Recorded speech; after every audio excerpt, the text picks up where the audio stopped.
जी students, इस वक्त हम आपके साथ class 11 physics practical based assessment federal board के मॉडल पेपर का कंप्लीट सोल्यूशन शेयर करने वाले हैं। और बहुत से स्टूडेंट्स मुझे टेक्स्ट करके बोल रहे थे कि मैम फ़िज़िक्स के मॉडल पेपर का कंप्लीट सोल्यूशन यूट्यूब पर किसी एक भी वीडियो में अवेलेबल नहीं है।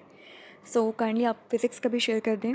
सो मैंने सोचा चलें कुछ एफर्ट की जाए और इसका मॉडल पेपर आप लोगों को एटलीस्ट सॉल्व करवा दिया जाए, ताकि आप लोगों को एटलीस्ट मॉडल पेपर के क्वेश्चंस के आंसर्स पता हों। अगर आप लोगों ने चैनल को सब्सक्राइब नहीं किया तो सबसे पहला काम बच्चों ये करें कि चैनल को सब्सक्राइब करें, टीचर्स की बात माना करें, और ताकि टीचर्स की आप लोगों को दुआएं लगें। इंस्ट्रक्शंस तो आई थिंक रीड करने की कोई ख़ास ज़रूरत नहीं है, जस्ट अ टाइम वेस्ट। आप लोग ऑलरेडी काफ़ी वीडियोस में और काफ़ी जगह ये इंस्ट्रक्शंस पढ़ चुके हैं। प्रैक्टिकल्स आप लोगों के टोटल 12 हैं, ठीक है। 6 पहले पार्ट में हैं और 6 आप लोगों के दूसरे पार्ट में प्रैक्टिकल्स हैं। हम लोग क्विकली चलते हैं अपने मॉडल पेपर की सोल्यूशन की तरफ। बच्चों, मॉडल पेपर में आप लोगों का फ़िज़िक्स का मॉडल पेपर फर्स्ट ईयर में 15 मार्क्स का होगा। 60 मिनट्स का टाइम आप लोगों को दिया जाएगा और कुछ इस तरह का मॉडल पेपर आप लोगों के साथ शेयर किया जाएगा। जी, क्वेश्चंस में आप लोग देखें कि आप लोगों के पास फ़र्स्ट ऑफ़ ऑल कोई चॉइस नहीं है। जितने भी क्वेश्चंस आप लोगों को दिए जाएंगे, आपने उन तमाम क्वेश्चंस को आंसर करना होगा with in the provided spaces. Section A में आप लोगों से कुछ क्वेश्चंस पूछे जाएंगे और सबसे पहला क्वेश्चन यहाँ पे जो अवेलेबल है वो है, a student is finding the weight of a metre rule using the operators shown in figure 1। बच्चों, अब ये काफ़ी टेक्निकल सा एक्सपेरिमेंट है, आप लोगों ने बहुत अच्छे से तवज्जो से इस चीज़ को समझना है। एक बच्चा कर क्या रहा है, एक स्टूडेंट है जो कि मीटर रूल, आप लोगों ने लेबॉर्ट्रीज़ में मीटर रूल देखा होगा, जिस तरह से आप लोगों का वुडन स्केल होता है बच्चों। अब तो काफ़ी लेस कॉमन हो गया है, पहले बहुत कॉमन हुआ करता था वुडन स्केल आप लोगों का, एक येलो कलर का, ठीक है। बिल्कुल उसी तरह का आप लोगों का मीटर रूल होता है। यहाँ पे क्या किया गया है इस एक्सपेरिमेंट में कि मीटर रूल को प्लेस कर दिया गया है ऑन अ पाइवट, ठीक है। आप लोगों के पास एक यहाँ पे पाइवट है, यहाँ पे आप लोग देख सकते हैं कि किस तरह से कॉनिकल पाइवट है, जिसके ऊपर आप लोगों के मीटर रूल को प्लेस कर दिया गया है। और मीटर रूल काफ़ी आपका लेंथी होता है, काफ़ी लंबा होता है, उसको आपने इस पाइवट के ऊपर फिक्स कर दिया है, प्लेस कर दिया। और मीटर रूल को प्लेस करने के बाद आपने क्या किया है कि आपने 2 वेट्स को प्लेस कर दिया है ऑन द मीटर रूल, ठीक है। मीटर रूल के ऊपर आप लोगों ने 2 वेट्स रख दिए हैं। एक को आप कह रहे हैं पी ब्लॉक और दूसरा है आपका एक ब्लॉक है जिसे आपने क्यू का नाम दे दिया है, ठीक है बच्चों। 2 ब्लॉक्स आप लोगों ने इस मीटर रूल, इस लकड़ी के स्केल के ऊपर जो है वो प्लेस कर दिए हैं। एक का नाम है पी और एक को आपने क्यू बोल दिया, ठीक है। अब पाइवट जो है वो हमारा एक फ़िक्स्ड पॉइंट है। पाइवट से पी का जो डिस्टेंस है उसे हमने एक्स का नाम दिया, ठीक है। इसको आप मोमेंट आर्म भी कह सकते हैं, ठीक है। और जो आप लोगों का पाइवट से क्यू का जो डिस्टेंस है उसे आप लोगों ने वाई का नाम दे दिया। अब ये जो पाइवट यहाँ पे प्लेस किया गया है, ये मीटर रूल की 45 सेंटीमीटर के मार्क पे प्लेस किया गया है, ठीक है बच्चों। आप लोग समझ रहे हैं, मीटर रूल आप लोगों का एक बहुत लेंथी सा एक स्केल लाइक स्ट्रक्चर है, जिसमें बहुत सारे डिजिट्स होते हैं, बहुत सारी रीडिंग्स होते हैं, ठीक है। उसमें जो 45 का पॉइंट था उस स्केल पे, उस पे आप लोगों ने एक पाइवट को प्लेस किया। और फिर इसी तरह से पाइवट से पीछे लेफ़्ट हैंड साइड पे जहाँ पे मीटर रूल का 5 सेंटीमीटर का मार्क था, ठीक है, 5 सेंटीमीटर की लाइन लगी हुई थी, वहाँ पे आप लोगों ने एक वेट प्लेस कर दिया जिसे पी का नाम दिया। और क्यू के बारे में अभी आप लोगों को कुछ पता नहीं है कि क्यू को आपने कहाँ पे प्लेस किया हुआ है, ठीक है। ये हो गई आपकी अरेंजमेंट। आई होप कि आप लोगों को क्लियर होगा। अब हम देखते हैं कि वो पूछना क्या चाह रहे हैं। He places the load P is equals to 1 newton on the metre rule at the 5 centimetre mark, ठीक है बच्चों। उन्होंने क्या किया है, उन्होंने एक लोड मीन वेट, ठीक है, एक वेट है और उसका वेट कितना है 1 न्यूटन, ठीक है। आप लोगों को पता है फोर्स या वेट, इसके लिए हम लोग न्यूटन का यूनिट इस्तेमाल करते हैं। ये जो P इन्होंने यहाँ पे ब्लॉक प्लेस किया हुआ है, इसका वेट है आपके पास 1 न्यूटन और इसको उन्होंने मीटर रूल पर प्लेस किया है at 5 centimetre mark. And then he places the meter rule on the pivot at the 45 centimeter mark, and he places the load Q is equal to 0.80 Newton, ठीक है। यानी कि जो आपका Q वेट उन्होंने प्लेस किया हुआ है उसका वेट क्या है 0.80 newton on the rule and adjust its position so that the metre rule is as near as possible to being balanced, ठीक है। और उसकी उन्होंने कुछ इस तरह से अरेंजमेंट की है कि आप लोगों का मीटर रूल ओवरऑल जो है वो बैलेंस हो जाए। अब आपने करना क्या, he measures the distance x between the centre of load P and the pivot, ठीक है। यहाँ पे जो पाइवट है उसके दरमियान और जो आप लोगों का लोड P है उसके दरमियान जो डिस्टेंस है उसे आपने x का नाम दे दिया। और इसी तरह से जो आपका Q लोड है उसके दरमियान और पाइवट के दरमियान जो डिस्टेंस है उसे आपने y का नाम दे दिया। अब आपने करना क्या है बच्चों, here repeats the procedure placing the load P at the 10 centimeter mark, at 15 centimeter mark, at the 20 centimeter mark and at the 25 centimeter mark. The readings are shown in table. सो अब बच्चों वो क्या कर रहे हैं, वो P का जो आप लोगों का यहाँ पे P लोड है इसकी पोजीशन को बार बार चेंज कर रहे हैं, ठीक है। सबसे पहले उन्होंने P को प्लेस किया हुआ है 5 सेंटीमीटर पे, यहाँ पे इस डायग्राम में आपको नज़र आ रहा है कि P को कहाँ पे प्लेस किया हुआ है 5 सेंटीमीटर पे। फिर बार बार वो इसकी जो प्लेस है इसकी मीटर रूल पे उसको चेंज कर रहा है। 5 के बाद उन्होंने इसको 10 पे प्लेस किया, फिर 15 पे, फिर 20 पे, इस तरह से वो इसकी पोजीशन चेंज कर रहे हैं और इसके अकॉर्डिंग फिर वो क्यू की भी डेफिनेटली पोजीशन क्या करेंगे, चेंज करेंगे ताकि आपका metre rule as a whole balance हो जाए। सो यहाँ पे बच्चों आप लोग देख सकते हैं कि डिफरेंट रीडिंग्स आ गई, ठीक है। अब एक्स क्या है आपके पास, इसमें आपकी सबसे पहली जो है जी, so the readings are shown in table. अब जो एक्स आप लोगों का बन रहा है सबसे पहला वो क्या है 40। सो एक्स क्या है, एक्स आप लोगों का डिस्टेंस है जो कि यहाँ पे आप लोगों को शो करवाया गया है पाइवट के दरमियान और आपके पी के दरमियान, ठीक है। सो पाइवट आप लोगों का 45 पे है और पी वेट आप लोगों का 5 पे था, तो 45 में से आप लोगों ने 5 को माइनस किया तो आप लोगों का 40 आ गया, ठीक है। सो इस तरह से ये रीडिंग्स आप लोगों को दे दी गई हैं एक्स और वाई की, ठीक है। ये जो ब्लैक में यहाँ पे चीज़ें लिखी हुई हैं बच्चों, ये रीडिंग्स आप लोगों को प्रोवाइड कर दी जाएंगी और जो पिंक में मैंने चीज़ें लिखी है और जो रेड में लिखी हैं ये चीज़ें आप लोगों को सॉल्व करनी पड़ेंगी। सो सबसे पहले तो आप लोगों को एक्स और वाई के यूनिट्स बताने पड़ेंगे कि एक्स और वाई किस में हैं, ठीक है। So x and y metre rule पे आपकी रीडिंग्स जो हैं वो मोस्टली सेंटीमीटर्स में होती हैं। सो एक्स और वाई के लिए आपने यूनिट उनका लिख दिया कि ये सेंटीमीटर में है। देन एक्स और वाई की तमाम रीडिंग्स आप लोगों को अवेलेबल होंगी। ये जो ब्लैक में जितनी भी रीडिंग्स लिखी हुई हैं ये वो आपको खुद प्रोवाइड करेंगे, ठीक है। और आपने नेक्स्ट 2 कॉलम्स को फिल करना होगा। सो अब आप लोग देखें ज़रा, एक्स और वाई की वैल्यूज़ आपको गिवन है और आपने क्या निकालना है, आपने ए और बी को फिल करना है। सो ए का फॉर्मूला भी उन्होंने आपको बता दिया है, देखिए कितना आसान कर दिया है कि A is equal to P x, ठीक है। ये जो ब्लैक में चीज़ें ये सारी उन्होंने आपको बताई हुई हैं। So a is equals to P x, ठीक है। यानी वो कह रहे हैं कि आपने पी को एक्स के साथ मल्टीप्लाई करके ए की वैल्यू निकालनी है। अब पी क्या था बच्चों, पी आप लोगों का लोड था जिसकी वैल्यू क्या थी 1 न्यूटन। सो आपने सिंपल क्या करना है, पी यानी कि जो लोड है जो वेट है 1 न्यूटन, उसको आपने मल्टीप्लाई कर दिया एक्स की पहली वैल्यू 40 के साथ। सो 1 न्यूटन मल्टीप्लाई पर 40 सेंटीमीटर आपके पास आ गया 40 न्यूटन सेंटीमीटर, ठीक है। सो अब यहाँ पे मैंने आप लोगों के लिए सिर्फ एक रीडिंग को कैलकुलेट किया है, ठीक है, क्योंकि डेफिनेटली फ़ाइल को एडिट करना थोड़ा सा डिफ़िकल्ट हो जाता है। सो आपने इसी तरह से इस पूरे कॉलम को फिल कर देना, ठीक है। अब नेक्स्ट बच्चों बहुत आसान है, नेक्स्ट में आप लोग क्या करेंगे, एक्स की वैल्यू अगर 35 है तो उसके लिए आप लोग ए की वैल्यू कैसे निकालेंगे, 35 को आप पी से, ठीक है, 35 क्या है आपका एक्स और पी की वैल्यू क्या है 1, तो 35 को आप लोग 1 से मल्टीप्लाई करेंगे तो आप लोगों की ए की वैल्यू आ जाएगी, ठीक है। सो इस तरह से आप लोगों का ये पूरा कॉलम फिल हो जाएगा जी।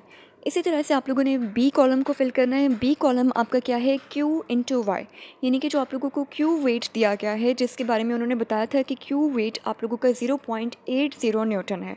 सो 0.80 न्यूटन की जो वैल्यू है उसको आप लोग मल्टीप्लाई करेंगे वाई की पहली वैल्यू से। सो वाई कॉलम में आप लोग देख सकते हैं कि सबसे फर्स्ट वैल्यू है 42.5। सो 42.5 के साथ आप लोग 0.8 को मल्टीप्लाई करेंगे तो आप लोगों की वैल्यू आ जाएगी 34 न्यूटन सेंटीमीटर, ठीक है। इसी तरह से बच्चों आई होप कि आप लोग अंडरस्टैंड कर रहे होंगे, ये सिर्फ और सिर्फ जो रीडिंग्स मैंने यहाँ पे पिंक में लिखी हैं ये आपके सिर्फ पहले कॉलम के लिए हुई हैं, ठीक है। इसी तरह से आपने इस पूरे कॉलम को फिल करना है। आपने क्या करना है, Q की वैल्यू आप लोगों के पास है 0.8 और Y की डिफरेंट वैल्यूज़ आपको दी गई हैं, ठीक है। Y के कॉलम में देखें Y की डिफरेंट वैल्यूज़ है।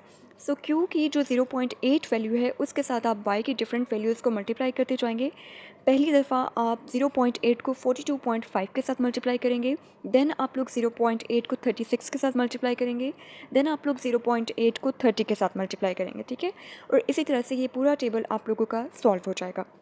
सो ये हो गया बच्चों टेबल सॉल्व और डेफिनेटली यूनिट्स यहाँ पे क्या बनेंगे, न्यूटन सेंटीमीटर, ठीक है, क्योंकि पी आप लोगों के पास न्यूटन में है और एक्स की वैल्यू आप लोगों के पास सेंटीमीटर में है। सो आप लोगों के यूनिट्स होंगे न्यूटन सेंटीमीटर जी। सो फर्स्ट क्वेश्चन भी उन्होंने यही पूछा था कि complete the column headings and units. So आपने इसमें इस कॉलम को कंप्लीट करना था और इसके हेडिंग्स को और यूनिट्स को आपने कंप्लीट कर दिया। Next question is complete the column A is equal to P X, ये भी आप लोग कैलकुलेट कर चुके हैं। Complete the column B is equal to Q Y, ये भी आप लोग कंप्लीट कर चुके हैं। नेक्स्ट क्वेश्चन में उन्होंने बोला कि plot a graph of A Y axis against B on X axis and start both axis at the origin. ठीक है, अब आपने क्या करना है, आपके पास जो ए और बी की डिफरेंट वैल्यूज़ आएंगी बच्चों, यहाँ पर जब आप इस टेबल को पूरा फिल करेंगे तो ए और बी की आप लोगों के पास बहुत सारी वैल्यूज़ आ जाएंगी। उनमें से आपने बी को रखना है ऑन द एक्स एक्सिस। ठीक है, आपका जो एक्स एक्सिस है, जो हॉरिजॉन्टल एक्सिस है, उस पर आपने बी की वैल्यूज़ को प्लॉट करना है और आपने अपने वर्टिकल एक्सिस पे वाई एक्सिस पे आप लोगों ने ए की वैल्यूज़ को प्लॉट करना है। ठीक है, और प्लॉट किस तरह से करना है कि जो आपका पहला कॉलम है उसमें जो ए की वैल्यू है और बी की वैल्यू है उनको आप लोग प्लॉट करेंगे, देन दूसरे कॉलम में, then third, then fourth and then fifth. So इस तरह से ये ग्राफ आप लोगों का यहाँ पे बन जाएगा। अब यहाँ पे मैंने पॉइंट्स को प्लेस नहीं किया क्योंकि ये यहाँ पे मैनेज करना काफ़ी डिफ़िकल्ट हो जाता, लेकिन ये आप लोगों के पास बिल्कुल सिंपल सी चीज़ है। ठीक है, फिर आप लोगों ने इसी ग्राफ को इस्तेमाल करते हुए डिफरेंट कैलकुलेशंस करनी होंगी। सबसे पहली कैलकुलेशन कुछ यूँ है कि using the graph determine the vertical intercept y the value of a when b is equals to 0 newton centimetre, show clearly this value on the graph. So बच्चों, अब वो आपसे पूछ रहे हैं कि आपने y बतानी है। y क्या है, y की वैल्यू आप लोग बताएं। ठीक है, और y का मतलब क्या है, a की वो वैल्यू जब आपका b 0 न्यूटन है। ठीक है, ये आप लोग यहाँ पे देखें, b की वैल्यू जब आपकी 0 न्यूटन होगी सो उस वक्त आप लोगों ने a की वैल्यू क्या आ रही है इस ग्राफ में, उसको आपने यहाँ से कैलकुलेट करके रीड करके यहाँ पे लिखना है। सो वो आपकी तकरीबन बन जाती है 5 न्यूटन सेंटीमीटर। ठीक है, जब आपकी बी 0 न्यूटन होती है, 0 न्यूटन सेंटीमीटर होता है बी की वैल्यू, सो आपके पास ए की वैल्यू आती है 5 न्यूटन सेंटीमीटर। अगर आप लोग इसको प्लॉट करना चाहें तो आप लोग प्लॉट करके देख सकते हैं, आपके पास यही वैल्यू आएगी। ठीक है जी, सो ये हो गया आप लोगों के पास y की वैल्यू। अब आप लोगों ने क्या करना है, calculate the weight of the metre rule using the equation w is equals to y by z where z is equals to 5 centimetre. ठीक है, सो बहुत आसान बच्चों, w is equals to y by z आपने करना है। y की value अभी आप लोगों ने निकाली 5 न्यूटन सेंटीमीटर एंड z आप लोगों को उन्होंने खुद दे दिया है कि वो 5 सेंटीमीटर है। ठीक है, so 5 newton centimetre divided by 5 centimetre is equals to 1 newton. So यहाँ से आप लोगों के पास मीटर रूल, ठीक है, हम लोग यही काम कर रहे थे ना बच्चों, हम इस एक्सपेरिमेंट के थ्रू ये देखना चाह रहे थे कि यहाँ पे जो मीटर रूल हम लोगों ने प्लेस किया हुआ है, ये जो हमारा वुडन मीटर रूल है, इसका वेट क्या। सो इन तमाम कैलकुलेशंस के बाद हमें पता चल गया कि इसका वेट क्या है आपके पास 1 न्यूटन। ठीक है बच्चों, सो यहाँ से हम लोगों ने इसका वेट कैलकुलेट कर दिया which is 1 Newton. Okay, now the next question is suggest one practical reason why it is difficult to obtain exact results with this experiment।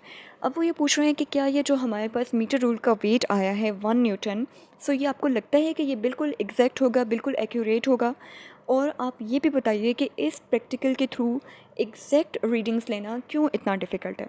सो बच्चों, डेफिनेटली ये आप लोगों के पास जब एक्चुअल काम आप लोग कर रहे होते हैं और इस तरह से आप लोग डिफरेंट वेट्स के थ्रू बैलेंस करके आप लोग जो है वो वेट कैलकुलेट कर रहे हैं, सो इसमें हमेशा ह्यूमन एरर के चांसेस होते हैं। ठीक है, so due to the difficulty in ensuring the meter rule is perfectly horizontal and the pivot is precisely at the 45 centimeter mark, small deviations can affect the balance and accuracy of measurement। सो यही simple सी बात है कि human error definitely यहाँ पे होगा। सो इसकी वजह से मीटर रूल आपका प्रॉपर हॉरिजॉन्टल है या नहीं है, आपका पाइवट प्रॉपरली जो है वो फिक्स्ड है, इन तमाम चीज़ों की वजह से यहाँ पे आपके पास जो रीडिंग्स आएंगी वो बहुत ज़्यादा एक्यूरेट नहीं होंगी। Next question is the student uses an accurate electronic balance to obtain a second value for the weight of the meter rule। अब स्टूडेंट ने क्या किया, स्टूडेंट ने जाके देखा कि जो उसका मीटर रूल है जिसका वेट वो कैलकुलेट कर रहा है, उस मीटर रूल को उसने एक इलेक्ट्रॉनिक बैलेंस पे रख दिया। ठीक है, बैलेंस किसे कहते हैं, तराजू को। इलेक्ट्रॉनिक बैलेंस जो कि आपका लाइट के थ्रू चलता है, ठीक है, उसके ऊपर उन्होंने मीटर रूल को प्लेस किया और उसके वेट को कैलकुलेट कर लिया। सो यहाँ से जब उन्होंने रीडिंग ली, so electronic balance was showing the weight of 1.24 newton. अभी जब हमने इस एक्सपेरिमेंट से कैलकुलेट किया तो हमारा वेट आया था 1 न्यूटन, और जो वेट बैलेंस के ऊपर हमारे पास आया वो है 1.24 Newton. So you can see the difference of 0.24 Newton. Next question is state and justify whether the two values for the weight agree within the limits of experimental accuracy statement। ठीक है, सो अब वो पूछ रहे हैं कि क्या ये रीडिंग्स एक दूसरे के साथ एक्यूरेट हैं या नहीं है। आप लोगों ने जो प्रैक्टिकल परफॉर्म किया उसमें आपका वेट आया 1 न्यूटन। और जो इलेक्ट्रॉनिक बैलेंस से आपने उसका वेट कैलकुलेट किया, सो वहाँ पे 1.24 था। सो बेसिकली अगर आप लोग ऑब्ज़र्व करें तो ये बहुत ज़्यादा डिफरेंस नहीं लग रहा, ठीक है, 0.24 का डिफरेंस लग रहा है टोटल। लेकिन जब आप इसकी परसेंटेज कैलकुलेट करते हैं तो आप लोगों के पास परसेंटेज में तकरीबन 24% का डिफरेंस आ जाता है, जो कि काफ़ी सिग्निफिकेंट है, ठीक है। सो आप लोग कहेंगे कि the two values do not agree within the limits of experimental accuracy, the difference between the two values is 0.24 newton, ठीक है। अगर न्यूटन्स के हवाले से पॉइंट्स के फॉर्म में आप लोग देखें तो आप लोग नेग्लिजिबली इसको कंसिडर करना चाह रहे होंगे कि 0.24 इज़ वेरी माइन्यूट डिफरेंस। लेकिन जब आप इसको परसेंटेज में कैलकुलेट करेंगे so the difference will become 24%, ठीक है। So it is a significant discrepancy of 24% difference relative to the value obtained from the experiment. So इसलिए definitely ये आपका experiment बहुत ज़्यादा accurate नहीं है। जी, सेक्शन बी की तरफ चलते हैं स्टूडेंट्स। यहाँ पे एक क्वेश्चन है, question number 2, a student is carrying out an experiment to determine the time period of mass attached to a spring using the setup as shown in the figure 2। So बच्चों यहाँ पे आप लोगों के पास एक टाइम पीरियड और आप लोगों का बेसिकली जो सिंपल हार्मोनिक मोशंस का कॉन्सेप्ट है उसके अकॉर्डिंग मास को अटैच कर दिया है टू अ स्प्रिंग, ठीक है। ये आपको नज़र आ रहा है, रिजिड सपोर्ट नज़र आ रही है। ये सपोर्ट है जो कि फिक्स्ड है, उसके साथ एक स्प्रिंग है और स्प्रिंग के साथ उन्होंने वेट को अटैच कर दिया। अब बात कुछ यूँ है कि जो स्प्रिंग है आपका उसके बिल्कुल सामने उन्होंने एक वर्टिकल स्केल रखा हुआ है, ठीक है। एक पैमाना रखा हुआ है, एक स्केल रखा हुआ है जो कि वर्टिकल है, वर्टिकली प्लेस किया गया है, हॉरिजॉन्टल नहीं है, ठीक है। और उस पर डिफरेंट रीडिंग्स आपको शो हो रही हैं 0 से 10 तक। अब बात कुछ यूँ है कि he adjusted the position of a pointer at 0.0 centimetre when there is no load suspended with the spring. When a 100 gram mass is suspended with the spring then the new position is shown in the figure. So बच्चों उन्होंने कुछ इस तरह से इसको arrange किया हुआ है कि ये जो स्प्रिंग आप लोगों को नज़र आ रहा है, ये स्प्रिंग जब इसके साथ वेट्स अटैच नहीं थे, ठीक है, आप लोग सपोज़ करें कि ये जो स्लॉटेड वेट्स हैं ये अभी अटैच नहीं हैं, तो जब इसके साथ ये वेट्स अटैच नहीं थे तो ये स्प्रिंग आपके पास वर्टिकल स्केल पे बिल्कुल ज़ीरो पर अपनी हाइट शो कर रहा था, ठीक है। यानी कि इसका पॉइंटर किस पे था, ज़ीरो पे। समझ रहे हैं बच्चों, आप लोगों का जो स्प्रिंग है जो आप लोगों के यहाँ पे नज़र आ रहा है उसके साथ जो वेट्स हैं, अगर वहाँ से हम लोग वेट्स को रिमूव कर दें तो ये स्प्रिंग जो है इसका पॉइंटर किस पे वैल्यू शो कर रहा था, ज़ीरो पे। वेट्स लगाने के बाद पॉइंटर मूव करके कहाँ पे आ गया है, 4 पे, ठीक है। सो एक्सटेंड हो गया, एक्सटेंशन आई है आपकी 0 से 4 तक, ठीक है। यानी कि आप कह सकते हैं कि 4 सेंटीमीटर की यहाँ पे एक्सटेंशन आई है वेट्स को स्प्रिंग के साथ अटैच करने की वजह से। सो अब देखते हैं कि वो क्वेश्चंस क्या पूछना चाह रहे हैं। जी, so the first question is what is the value of force that 100 gram of mass exerts on the spring? So force को आप लोग कैलकुलेट कर सकते हैं F इज़ इक्वल टू के एक्स से, और x जो है वो आप लोगों के पास यहाँ पे आप लोगों को k की वैल्यू निकालनी पड़ेगी। x तो आप लोगों को नोन है, ठीक है। x is basically the displacement, the extension, ठीक है। सो x तो एक्सटेंशन है जो कि आपके पास यहाँ पे आप लोग देख सकते हैं कि 4 सेंटीमीटर है, जिसको आप लोग मीटर्स में कन्वर्ट करेंगे। तो सेंटीमीटर से मीटर में जाने के लिए आप लोग डिवाइड करेंगे और आपके पास वैल्यू बन जाएगी 0.04, ठीक है। तो फोर्स कैलकुलेट करने के लिए बच्चों फॉर्मूला आप लोग इस्तेमाल करेंगे F इज़ इक्वल्स टू के एक्स, और x आप लोगों को ऑलरेडी नोन है। x क्या है, x इज़ दी एक्सटेंशन, कि वो स्प्रिंग कितना मूव करके नीचे आया, ठीक है, एक्सटेंशन कितनी हुई है।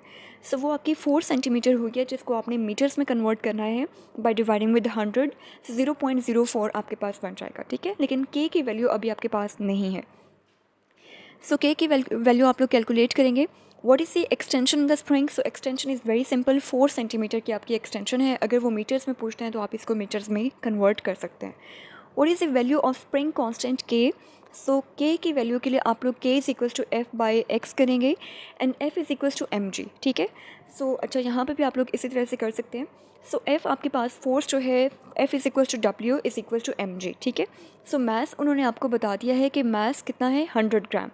यहाँ पे जो वेट हमने बच्चों इनके साथ अटैच किए हैं वो 100 ग्राम है, ठीक है। और जी की वैल्यू आपको ऑलरेडी नोन है। सो 100 ग्राम का जो वेट है इसको आप लोग किलोग्राम्स में कन्वर्ट करेंगे, SI यूनिट्स में कन्वर्ट करेंगे बाय डिवाइडिंग विद 1000, ठीक है। सो 100 को आपने 1000 से डिवाइड किया और आपके पास m की वैल्यू आ गई 0.1। ये हो गया आप लोगों का मैथ्स।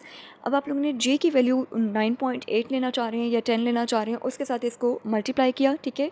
m j कैलकुलेट किया और इसको डिवाइड कर दिया आप लोगों ने x की वैल्यू पे। सो यहाँ से आप लोगों के पास फोर्स की वैल्यू आ गई 25 न्यूटन। सो अब इस फोर्स को आप लोग ऊपर वाले फॉर्मूला में प्लेस कर सकते हैं और वहाँ से आप लोग अपनी फोर्स 1 न्यूटन कैलकुलेट कर सकते हैं। So this is very simple. Next question is from Meld's experiment.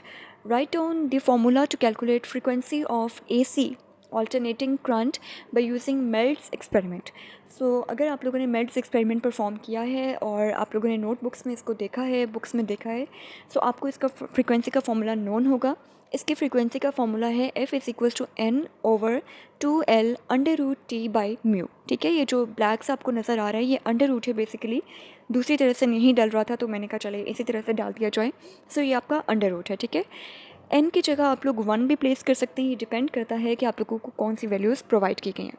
So n is the number of loops and mu आपके पास linear mass density of the string है। ठीक है, l is the length and t जो है वो आप लोगों की टेंशन है जिसको आप लोग फोर्स से भी रिप्लेस कर सकते हैं। Next question is why is mass concentration greater at rim of flywheels. तो ये क्वेश्चन आप लोगों ने थ्योरी में भी पढ़ा है और जो इंपॉर्टेंट क्वेश्चंस हम लोगों ने आपके साथ गेस्ट पेपर में शेयर किए थे उनमें भी ये क्वेश्चन था। तो ये एक काफ़ी इंपॉर्टेंट कॉन्सेप्चुअल क्वेश्चन है कि मास जो है वो आपका rim of the flywheel पर उसकी कंसनट्रेशन ज़्यादा क्यों है। So very simple answer to increase the moment of inertia. Next question is calculate the wavelength of sound waves using resonance position as shown in the figure for calculation of speed of sound experiment. तो बच्चों यहाँ पे आप लोगों ने resonance positions के through आपने wave length of sound waves को कैलकुलेट करनी है। सो यहाँ पे आप लोगों को नज़र आ रहा है फर्स्ट रेजोनेंस और सेकंड रेजोनेंस। ठीक है, ये आप लोगों का ट्यूनिंग फॉर्क है और उसके रेजोनेंस की पोजीशंस आप लोगों के साथ शेयर की गई हैं। फर्स्ट जो रेजोनेंस की पोजीशन है L1 से उसको डिनोट किया गया है और उस L1 की रीडिंग क्या है, वैल्यू क्या है 15.4 सेंटीमीटर। ठीक है, एंड सेकेंड रेजोनेंस की जो डिस्टेंस है, जो उसकी पोजीशन है वो आप लोगों के पास L2 कहलाएगी विच इज़ 48.6 सेंटीमीटर।